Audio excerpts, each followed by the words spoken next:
दिलचस्पी ज़्यादातर लोगों की ये होगी कि आप सड़क पर कैसे उतरी, आंदोलनों में कैसे आपका जुड़ाव हुआ। तो मैं बता दूं, ये लंबी कहानी है क्योंकि मैं भी 60 वर्ष की हूँ, तो थोड़ा लंबा ही सवाल आपने पूछ लिया। लेकिन आरंभिक वर्ष बहुत ज़रूरी है शायद आपके दर्शकों को जानना। तो हमारे पेरेंट्स दोनों सेंट्रल सर्विसेज में थे। तो मेरा एक खुद की पैदाइश माउंट आबू में हुई और फिर वो लोग जयपुर आ गए क्योंकि हमारी बहनें जो एमजीडी स्कूल है वहाँ हॉस्टल में एक बेटी को भेजा, फिर दूसरी बेटी, हम लोग 5 बहनें।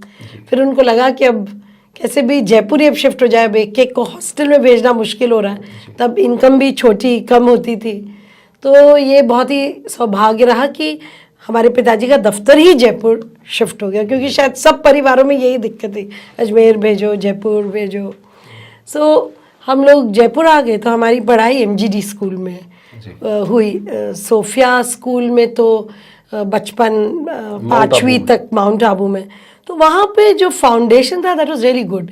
वहाँ हमें म्यूज़िक को लेके बहुत ज़बरदस्त फाउंडेशन और कुछ इस तरीके के उसूल के जो आजकल है नहीं हम लोग के बच्चों के जीवन में, कि पढ़ाई अच्छी तो ठीक है लेकिन तुमने औरों के लिए अच्छा क्या किया। ये बचपन में ही स्कूल से हमें ये सारी शिक्षा मिली।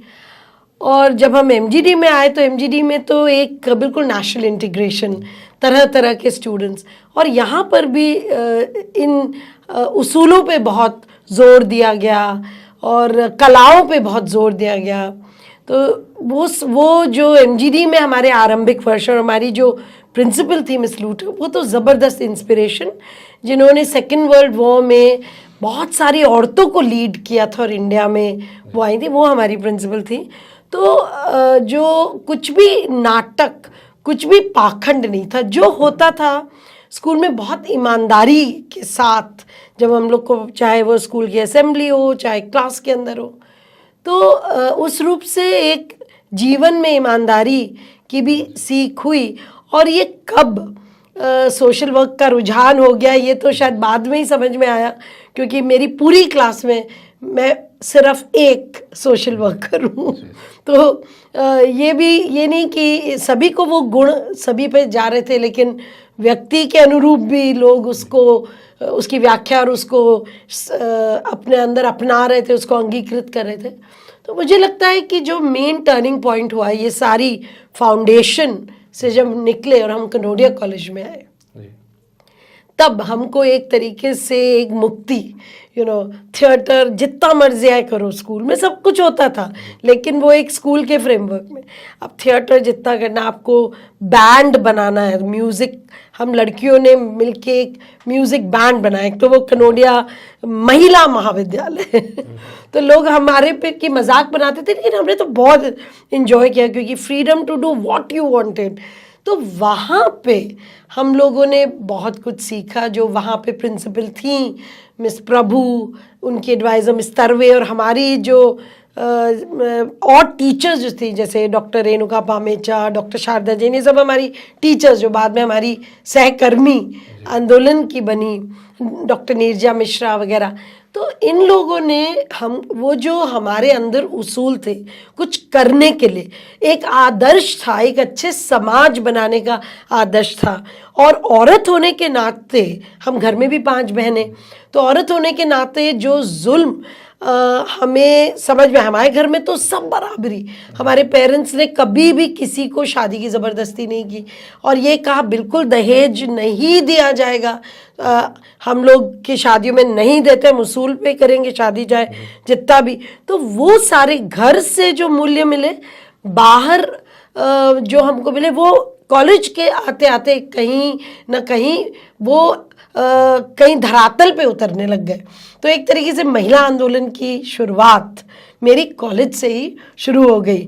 जहाँ सती आंदोलन जब हुआ, हाँ, वो तब तक तो मैं कामगार महिला बन गई थी, पर ये जो कॉलेज, जो 84 तक मैंने यूनिवर्सिटी ख़त्म किया, कॉलेज में ये महिलाओं के लिए खड़ा होना है, और एक्चुअली महिलाओं के लिए इतने गीत बना सकते हैं हम लोग, ये सारी बातें, स्ट्राइक क्या होती है पहली बार हम लोगों को समझ में आया कॉलेज में।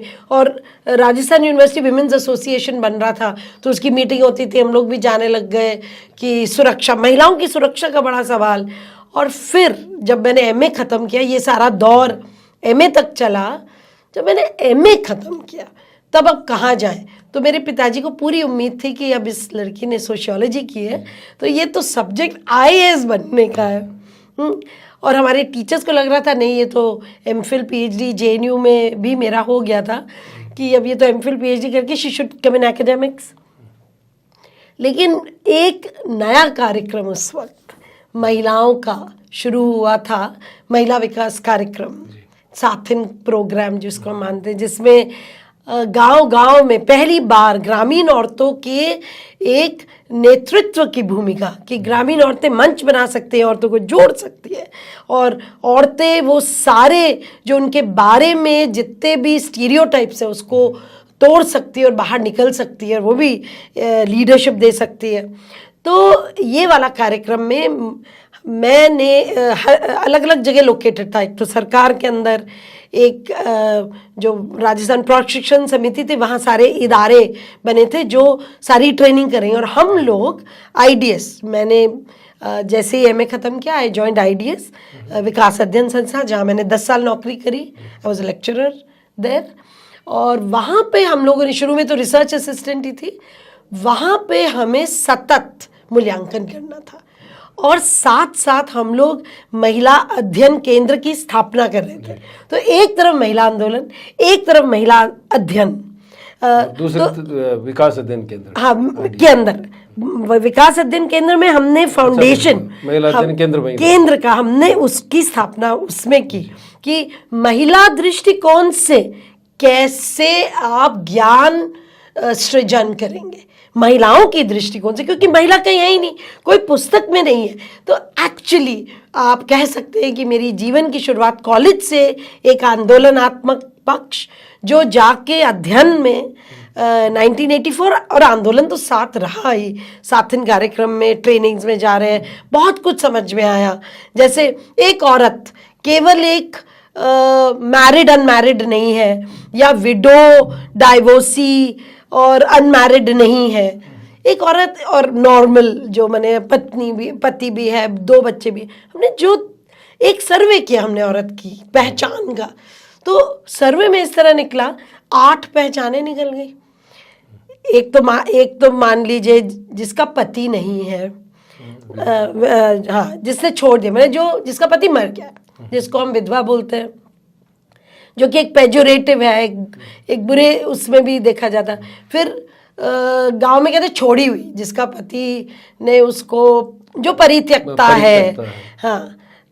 फिर तीसरा अनमैरिड, तो कोई था ही नहीं, कोई बच्चियां हुई होंगी, तो हमने तो शादी की नहीं थी, तो हमारे बहुत ही अजूबे ढंग से हम हमारी तरफ देखा करते थे। चलिए हम कुछ इक्का दुक्का मान लीजिए वो है या नहीं है, लेकिन वो एक कैटेगरी। लेकिन उसके बाद नाते वाली, जिसके केवल भाटे ही भाटे जड़ दिए, जिसकी बेटियां ही बेटियां होगी, वो एक पहचान होगी।